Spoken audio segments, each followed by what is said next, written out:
Good day everyone. By the way, I am 𝘑𝘶𝘴𝘵 and we are here to tackle about the lesson Understanding Hypermedia. But before we could proceed, let us answer first this motivation or prompting questions about the lesson. So the first question is, refer to the first figure. What is your own understanding about hypermedia? The second question is, looking to the second image or figure 2, how do you differentiate hypertext and hypermedia? The last prompting question, how does hypermedia useful in education in this 21st century learners?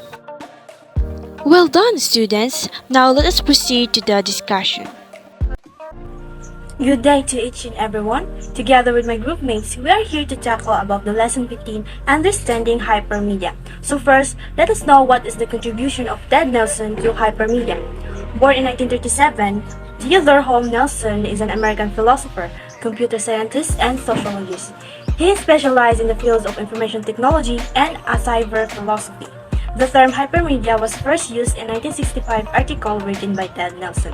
The World Wide Web is another well-known example of hypermedia for gaining access to web content. Nevertheless, the absence of hyperlinks in a non-interactive cinema presentation makes it an illustration of normal multimedia. Hypermedia is a term used for hypertext, which is not constrained to be text. It can include graphics, video, and sound, for example. Apparently, Ted Nelson was the first to use this term too in the year 1965. So, let us know the difference first of multimedia and hypermedia.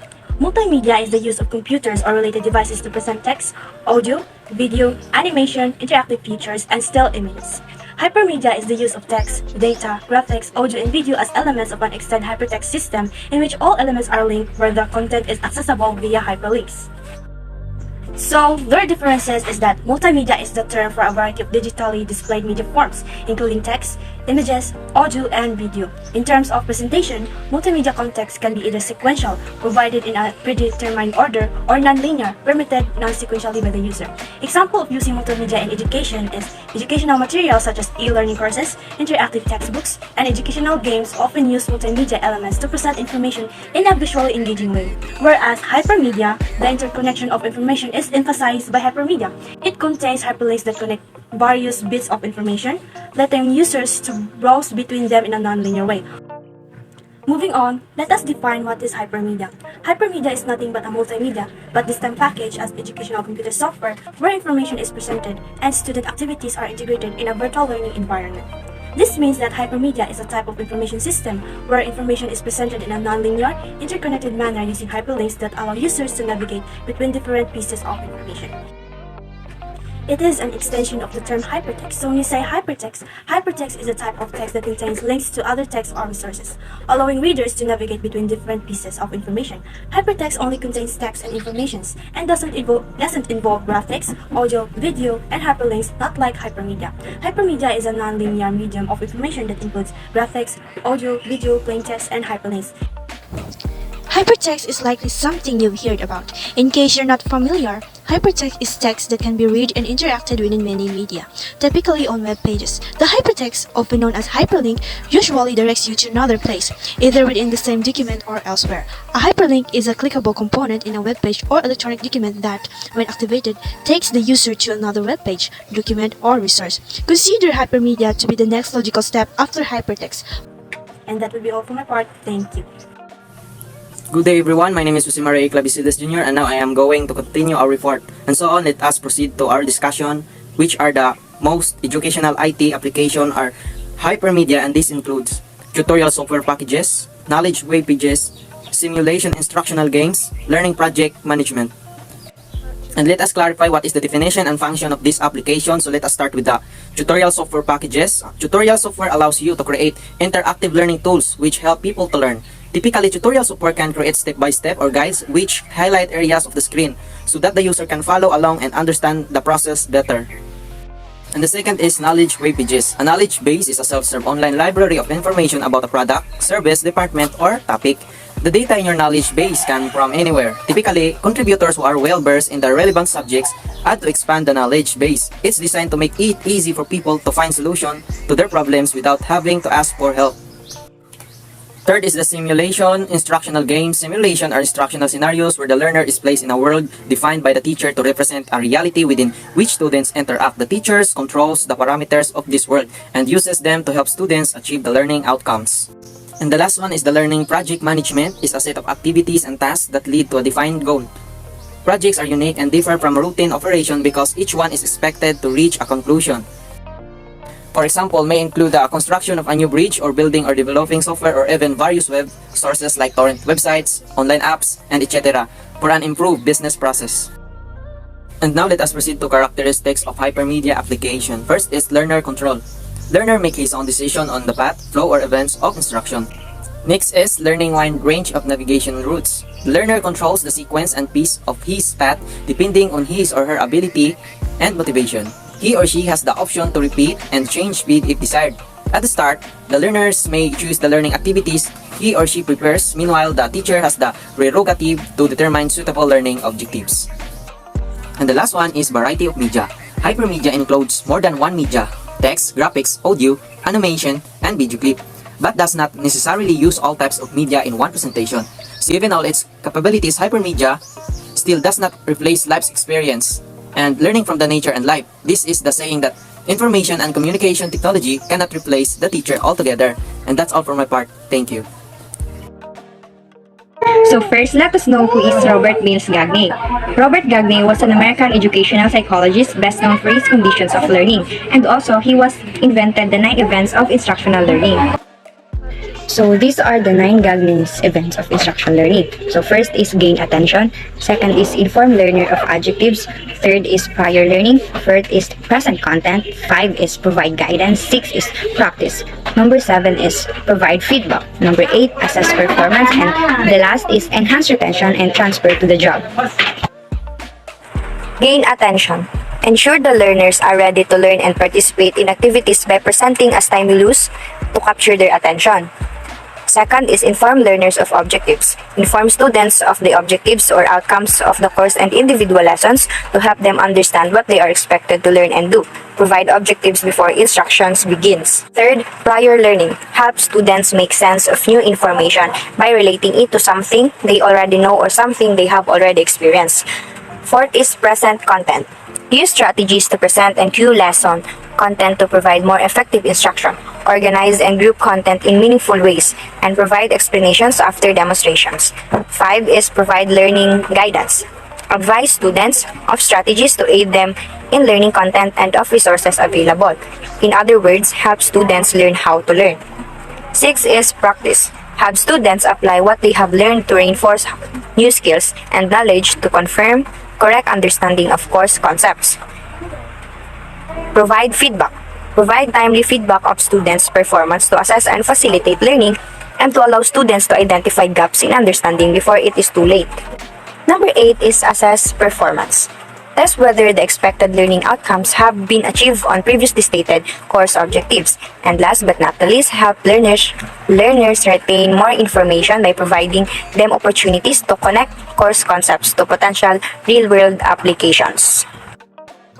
The advantages and disadvantages of hypermedia. So A, one of the advantages of hypermedia is the ability to quickly follow associations and look up related material. B, references can be traced both backward and forward in a way which can be difficult and time-consuming with printed media. So in addition, the user can annotate, makes note on the material and create new references. C, information can also be structured in a variety of ways. Multiple organization of the same material allow for specialized structures for different user categories. So the example, the researcher can quickly trace references both backward and forward, a task which is time-consuming with printed material. So the student can browse material and find new information as a subject area is explored. So student can control how they navigate through the information. So the next advantage of hypermedia is that the student can browse the material and find new information as she explores a subject area. So hypermedia support independent learning through student control of information and event, and can those promote student-centered learning. And the last advantage of hypermedia is that hypermedia system is usually considered as fun to use. So hypermedia is actually considered as fun to use, it's because student can be an audience and as an author. So as the audience of hypermedia, children or student use, explore, and interact with hypermedia environments developed by others, where children are able to use their own path through a vast repository of information, not only text but also pictures, sound, animation, and video, by allowing link to related topics. So now let's go to the disadvantages of hypermedia. So one of the disadvantages of hypermedia is the ease of browsing might increase the risk that the learner skip through the material much too hasty, speedy, and those get a shallow or narrow and fragmented or distinguished concept of the subject. So it is when students get lost from their purpose or assignment. Information presented in a non-linear format may be presented in a more complex form. Problems of distraction occur when user notice too many relevant topics to explore in a parallel or too many interesting things that distract attention away from the main task. So the second disadvantage of hypermedia is the risk of getting disoriented and can result in confusion rather than understanding, especially if the user jump around between different modes or point in a more or less random manner. So it occurs when users do not know where they are in the network, where they want to go next, or how they get there. So disorientation manifests itself as confusion and frustration and leads to time being wasted wandering around the information base, reducing the effectiveness of the system. So the last disadvantages of hypermedia is that using hypermedia system involve a certain cognitive overhead. So the additional effort and concentration necessary to maintain several tasks at one time. So the problem is that the user has to interact with the system in order to accomplish anything, which can be more or less complex. So it is the difficulty a person can have understanding an issue and making decisions that can be caused by the presence of too much information. Good day everyone, I'm Team Justin May and I'll be discussing about hypermedia in education. Hypermedia enables learners to successfully integrate new knowledge into their original knowledge bases, so that learners become decision makers in information processing. It can be observed that most of the students' activities are done virtually, where they decide on their own. Students are in control of the activities given. Students do what they want just to acquire the desired outcome. Hypermedia has been used to provide activities that are authentic yet in virtual settings. So just for example are Google Classroom, Google Meet, and Google Forms. This kind of classroom supports the student-centered approach in teaching. Some of the classrooms nowadays are governed or somewhat dependent on computers, and that computers made the teaching and learning process more effective as well as more enjoyable. Since hypermedia includes tutorial software, students can learn and master more than lesson or topic. If they wish to review, they can have it at home. Aside from that, still students can acquire skills and knowledge while doing the activity. Everyone, I would like to introduce the topic of this group discussion, which is the understanding hypermedia. So, how can we use hypermedia in class? Okay, by using hypermedia teaching, the students make imitate study. The teaching content is broadcasted to all the students through the hypermedia network, with detailed analysis and discussion the situation. In other words, hypermedia can correlate the information with related information, and it is also supports independent learning through student control of information and events. But as what this lesson have mentioned, hypermedia still does not replace life's experience and learning from nature and life. For example, students have done that activity.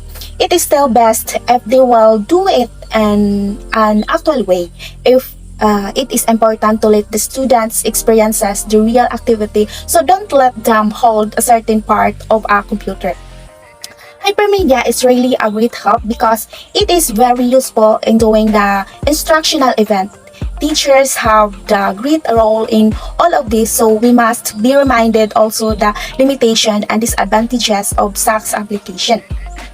All of the time, we must bear in mind that experience is still and always be a great teacher to everyone. So we must also let our future students do the real activity sometimes than letting them do it virtually all the rest of our teaching process. That's all. Thank you.